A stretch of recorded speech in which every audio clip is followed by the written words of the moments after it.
ఉన్నది సూరజ్, నువ్వేం టెన్షన్ తీసుకోకు. ఈ దేశానికి ప్రధానమంత్రి బడాబాయ్, ప్రతి ముఖ్యమంత్రి ఆయనకు చోటాబాయ్.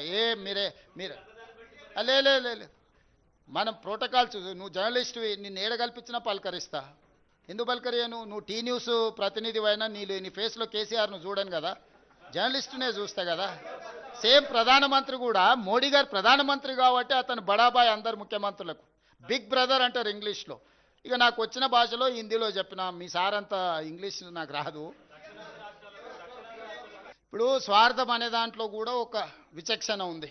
నేను అందుకే చెప్పిన, మీరు డెవల్యూషన్ ప్రకారం ఇచ్చేది వేరు, మీరు స్పెషల్ ప్యాకేజీలు స్పెషల్ ప్రాజెక్ట్స్ ఇచ్చేది వేరు.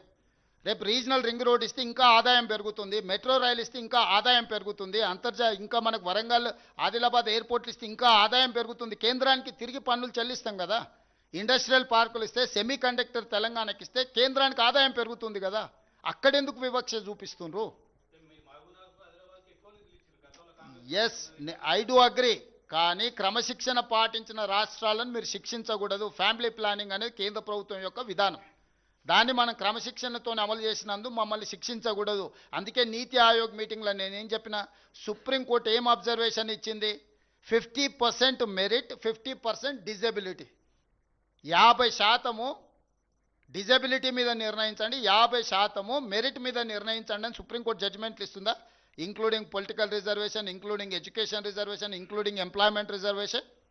సేమ్ థింగ్, క్రమశిక్షణతో నిధులను పన్నులు చెల్లిస్తున్న వాళ్ళకు 50% విధానం తీసుకోండి, డిజబిలిటీని 50% తీసుకోండి. మొత్తం డిజబిలిటీ తీసుకుంటే మరి క్రమశిక్షణతో నువ్వు శిక్షిస్తే మనం ఎందుకుంటాం?